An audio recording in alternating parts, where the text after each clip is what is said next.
Un matin. C'est un paradoxe, mais la Picardie, terre de tradition agricole, a fourni beaucoup de pionniers de l'aviation. Dassault, les frères Caudron, Mermoz, Bellonte et Potez, dont on fêtait aujourd'hui le centenaire à l'aérospatiale de Méault d'Albert. Retour sur Henri Potez, fondateur de l'aérospatiale, qui aurait eu 100 ans le 30 septembre. Christian Galli, Jean-Pierre Rey.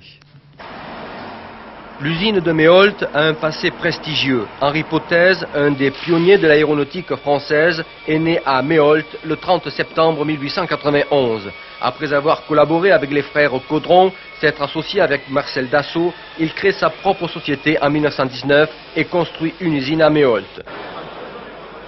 En 1932, l'usine s'agrandit et va devenir, au plus fort de son activité, une des plus grandes usines aéronautiques du monde, avec 5000 personnes en 1938. Pour marquer le centenaire de sa naissance, l'aérospatiale avait ouvert toutes grandes ses portes aux nombreuses personnalités, parmi lesquelles la fille d'Henri Potez.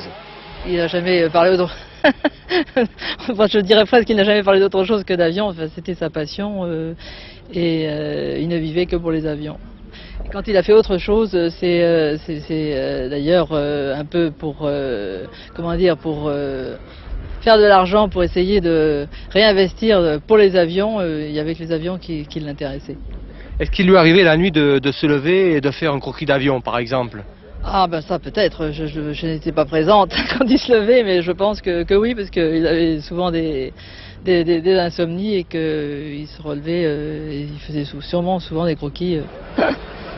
Une grande famille d'avions sillonnera le ciel de Picardie et celui du globe. Les plus célèbres seront les Potez 25 et les Potez 63. En 1936, l'entreprise sera nationalisée et intégrera la Société nationale des constructions aéronautiques du Nord.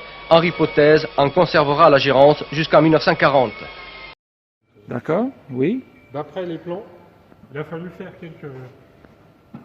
a fallu faire preuve d'un petit peu d'imagination parce qu'il y a des pièces, comme c'est un avion qui est techniquement il est légèrement différent des versions militaires. OK. Donc il y a des pièces communes, mais il y a aussi des pièces qui lui sont propres. Donc les galbes, les formes ne sont pas forcément tout à fait les mêmes. En particulier le capot pilote, il est plus bas. Il est moins pointu, moins relevé.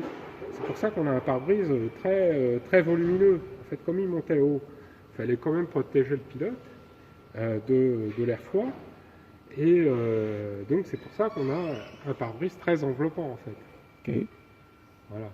Et donc on revoit la courbure des capotages, les montées.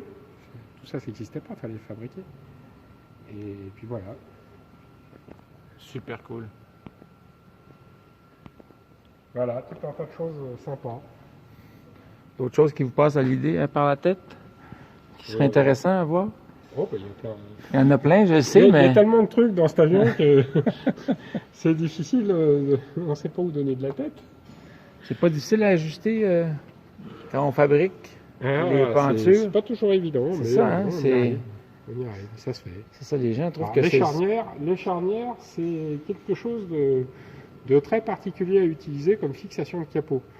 Donc, une fois que c'est en place, bon, on ne fait plus attention, ça va tout seul. C'est un peu le faire. Mais pour mettre en place, ouais. C'est ça, c'est pas simple. particulièrement chaud dans certains cas. Bon, voilà. Aïe, aïe, aïe. Allez. Ben, merci beaucoup. Ben, au plaisir. Hein. On va mettre ça sur Internet. C'est génial, on va pouvoir s'éduquer. Je sais pas s'ils l'ont construit. A priori, il a été refait par Potez. Ah oui, donc ce serait un vrai qui... Potez existe toujours. Il a été construit à l'époque. Enfin, il a été construit il y a 15-20 ans. Ah oui?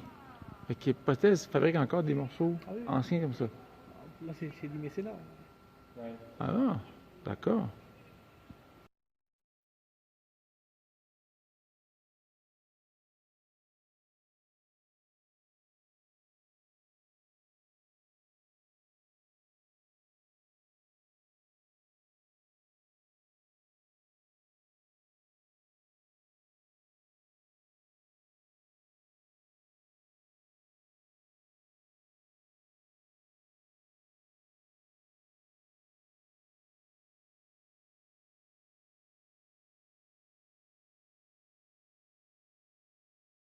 câble. On voit le câble, là. OK. OK, on voit le câble d'acier, puis il y a du coton par-dessus. Ben, demandeur, moi je ne peux pas répondre, là je ne sais pas du tout. Par contre, quand je regarderai sur ton relais, bon, j'ai pris une photo, j'avais pris une photo, donc je vais regarder. Ça va devenir pas inférieur, ça. Donc là, Oui, non, oui, j'avais remarqué. Ah, puis effectivement, là, on peut voir, je mets la différence avec une fois tendu, Sinon, ça va tout le scallop se fait tout seul. Super. Voilà. C'est bon. En tout cas, je vais faire juste un dernier passage ici.